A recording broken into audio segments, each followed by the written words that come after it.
পঞ্চায়েত ডিপার্টমেন্টকে বলা হয়েছে ডিসেম্বর মাসে যে 11 লক্ষ মাটির বাড়ির টাকা রাজ্য সরকার ছাড়বে পাকা বাড়ি করবার জন্য, অর্ধেক টাকা প্রথম কিস্তিতে আর অর্ধেক টাকা দ্বিতীয় কিস্তিতে দেওয়া হয়। অর্ধেক কিস্তির টাকা আমরা ডিসেম্বরে ছাড়ব। জল কমে গেলেই পঞ্চায়েত ডিপার্টমেন্ট সার্ভে করে নেবে এই 11 লক্ষ মানুষের বাড়ি।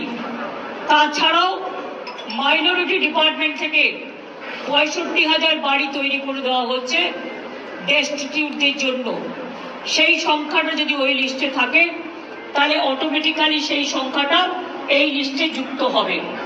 অর্থাৎ যাদের বাড়ি মাটির বাড়ি ভেঙে গেছে, ধসে গেছে, অথচ লিস্টে নেই, তাদেরও আমার মনে হয় যে বাড়িগুলো আছে সার্ভে করে দেখুন, কারণ তাদের আমাদের প্রায়োরিটি দিতে হবে। আমরা 50 লক্ষ বাড়ি বাংলায় পাকা বাড়ি তৈরি করে দিয়েছি এই 13 বছরে, কিন্তু এখনো মাটির বাড়ি গ্রাম অঞ্চল, আমাদের তো গ্রাম অধ্যুষিত বাংলা, এখনো 50 লক্ষর মতো বাকি আছে। সেক্ষেত্রে যে বাড়িগুলো একেবারে ধ্বংস হয়ে গেছে এবং অর্ধেক ধ্বংস হয়ে গেছে, সেই বাড়িগুলোর একটা লিস্ট করতে বলা হয়েছে। ইতিমধ্যে অনেক বাড়ি হয়তো 11 লক্ষর লিস্টে আছে, যেটা নেই সেটা আমরা চেষ্টা করব আরো কিছু বাড়িয়ে তাদের লিস্টে যতটা সম্ভব, যাদের একমাত্র ভরসা তাদের মাটির বাড়ি, তাদেরটা দেখে দেওয়ার যতটা পারবো, টাকা যতটা পারবে করবে।